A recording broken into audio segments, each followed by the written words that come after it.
പറഞ്ഞിട്ട് ചേട്ടൻ വരാതിരിക്കരുതേ, വരാതിരുന്നാലോ ചേട്ടന്റെ പരാതി തീരൂല.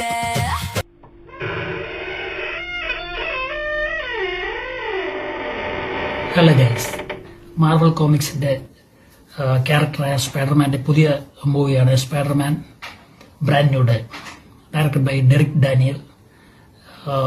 ഇത് നോവേ ഹോംസിന്റെ സീരീസ് പെട്ട 4ാമത്തെ മൂവിയാണ്. ഇത് പ്രൊഡ്യൂസ് ചെയ്തിട്ടുള്ളത് മാർവൽ സ്റ്റുഡിയോസ്, പിന്നെ 2-3 പ്രൊഡ്യൂസേഴ്സും കൂടെ ഉണ്ട് ഇതിനകത്ത്. ഇത് നമുക്കറിയാം, ഇതില് പീറ്റർ പാർക്കർ സ്പൈഡർമാൻ ടോം ഹോളണ്ടാണ്. അസാധ്യമായ പെർഫോമറാണ്. ഇതിൽ അസാധ്യമായി പെർഫോം ചെയ്തിട്ടുണ്ട്. ഇത് സ്പൈഡർമാൻ ന്യൂയോർക്ക് സിറ്റിയെ സംരക്ഷിക്കുന്നതും അവിടുത്തെ ജനങ്ങളെ രക്ഷിക്കുന്നതും എക്സ്റ്റേണൽ ഫോഴ്സിൽ നിന്ന് ഇദ്ദേഹത്തിന്റെ സൂപ്പർ നാച്ചുറൽ പവർ ഉപയോഗിച്ച് പ്രൊട്ടക്ട് ചെയ്യുന്നതൊക്കെയാണ്. ഇത് അവസാനം അദ്ദേഹം മ്യൂട്ടേഷൻ ഉണ്ടാകുന്നതും അതിൽ കാണിക്കുന്നുണ്ട്.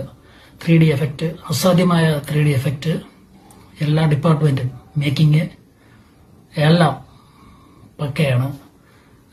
നമുക്ക് ചില സീനുകളിൽ നമുക്ക് രോമാഞ്ചം ഉണ്ടാവുന്ന പല സീനുകളുണ്ട്. ഇത് നമുക്ക് എല്ലാ തരത്തിലുള്ള എല്ലാ കാറ്റഗറിയിൽപ്പെട്ട ആൾക്കാർക്കും നമുക്ക് ഇഷ്ടപ്പെടുന്ന ഒരു മൂവിയാണ്. എനിക്ക് തോന്നുന്നത് സ്പൈഡർമാനിൽ ഏറ്റവും കൂടുതൽ കളക്ട് ചെയ്യുന്ന പടം, വേൾഡ് വൈഡായിട്ട് കളക്ട് ചെയ്യുന്ന പടം ഇതാവാനുള്ള സാധ്യതയുണ്ട്. എന്തായാലും എനിക്ക് ഇഷ്ടപ്പെട്ടു. പടം മസ്റ്റ് വാച്ചാണ്. ബൈ.